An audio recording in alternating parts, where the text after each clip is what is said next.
The Bengal files film जो आई है, ये आंखें खोलने वाली फिल्म है, क्योंकि ये फिल्म न केवल 1947 के वाक़ये को के गुनाहों को सामने लाती है, बल्कि उनको आजकल के गुनाहों के साथ भी रिलेट करती है। मुर्शिदाबाद में अभी पिछले दिनों बहुत हिंसा हुई हिंदुओं के ऊपर, और उससे पहले भी होती रही बंगाल के अलग अलग ज़िलों में। जब से ये ममता सरकार आई है, तो इनको हिंदुओं को मारने के सिवा और कुछ मिलता, कोई चारा नहीं है इनके पास। जो ये कहानी है बंगाल फाइल्स की, ये उसी समय से शुरू होती है जब पार्टीशन की बातचीत हो रही थी, जब इंडिपेंडेंस की बात हो रही थी, और जिन्ना जो था वो कहता था कि मुझे अलग देश चाहिए, और किस तरह से उसने डायरेक्ट एक्शन किया, लोगों का कत्लेआम किया, अखबारों में भी छपा। और ब्रिटिश सरकार भी थी उस समय। जो पुराने लोग थे वो ये कहते थे कि अंग्रेज़ी सरकार तो बहुत अच्छा थी, लेकिन क्या अच्छा थी? 30-40 लाख हिंदुओं को बंगाल में उसने भूखों मार दिया, जबकि 1930 के आसपास जो खाद्य पदार्थ थे बंगाल से, वो युद्ध में बेचे जा रहे थे। मतलब अपनी ज़रूरतें पूरा करने के लिए एक तो उन्होंने गुनाह किए हिंदू जनता के खिलाफ और दूसरी जनता के खिलाफ, लेकिन कुछ किया नहीं। उसके बाद जिन्ना आया, वो कहता है कि मुझे चाहिए, पाकिस्तान चाहिए, क्योंकि उसको कोई मिल नहीं रहा था। अगर वो कुर्सी ले भी लेता, उसने कहा था कि अगर मैं प्राइम मिनिस्टर भी बन जाऊं तो भी मुझे हिंदू मेजॉरिटी के नीचे रहना पड़ेगा, और इस बात के लिए वो तैयार नहीं था। इसलिए 14 अगस्त को ही वो पाकिस्तान चले गए, बल्कि 14 अगस्त से पहले ही चले गए। यही कारण है कि 14 अगस्त को पाकिस्तान अपनी स्वतंत्रता दिवस मनाता है, क्योंकि वो एक दिन के लिए भी हिंदू मेजॉरिटी रूल के नीचे नहीं रहना चाहते थे। और जो यहाँ मुस्लिम लीग के लोग थे, वो कांग्रेस के सदस्य बन गए। स्वर्गीय श्री नारायण दत्त तिवारी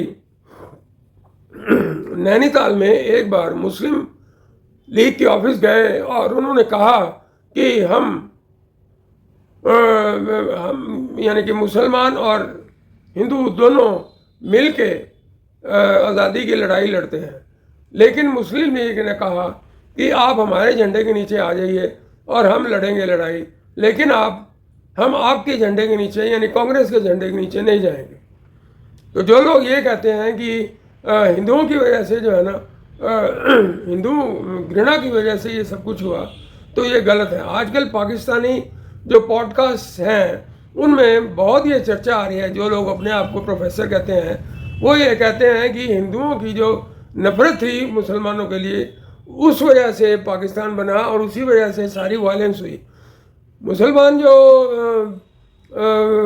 जो साहित्यकार हैं, वो हमेशा इतिहास को वाइट वॉश करते हैं, उसके ऊपर लिपापोती करते हैं, और यही आजकल पाकिस्तान की जो पॉडकास्ट हैं उनमें हो रहा है।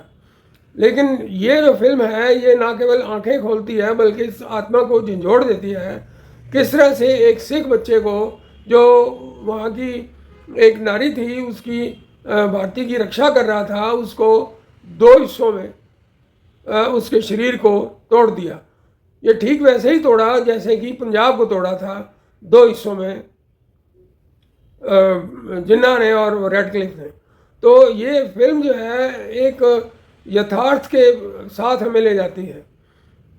गोपाल पाठक के बारे में मैंने बहुत कुछ पढ़ा था, लेकिन आज जो फिल्म देखी तो गोपाल पाठक का जो रोल था वो वाकई इम्प्रेसिव था, और उसको किस रोल में वो उसने क्या काम किया, ये उसमें जाहिर होता है, नज़र आता है।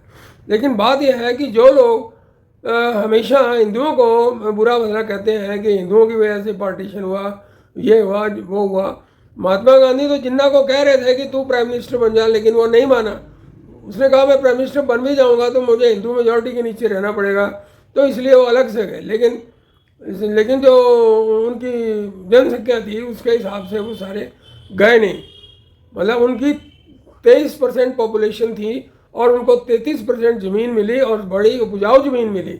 सबसे ज़्यादा उपजाऊ ज़मीन जो वेस्ट पंजाब में थी और बंगाल में थी वो सारी उनको मिली, लेकिन फिर भी वो 80 साल 78 साल बाद भी वो अपने लिए गेहूं नहीं पैदा कर सके। ये उनकी काबिलियत के ऊपर एक बहुत बड़ा प्रश्न चिन्ह है।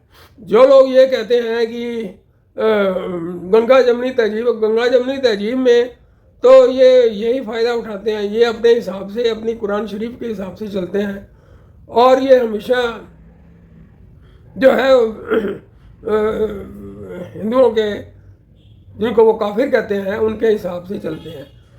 फिल्म में भी बार बार काफिर शब्द का इस्तेमाल किया गया है और बार बार उनको कहा गया है कि काफिरों को जिंदा रहने का हक नहीं है, जैसे कि सारे हक तो वही लेके आए हैं और किसी को कोई हक नहीं है। बात यह है कि जो लोग दूसरों की इज्जत नहीं करते, दूसरों की के राइट्स की, दूसरों की लाइफ की परवाह नहीं करते, तो उन लोगों की जो दादागिरी है वो अब ज़्यादा देर तक चलने वाली नहीं है। हिंदुओं को चाहिए कि सबक लें, इस फिल्म को बार बार देखें, बंगाल फाइल्स को बार बार देखें और अपने दिमाग में ये फैसला कर लें कि उन्होंने जो है अपनी रक्षा अब स्वयं करनी है, खुद करनी है। धन्यवाद।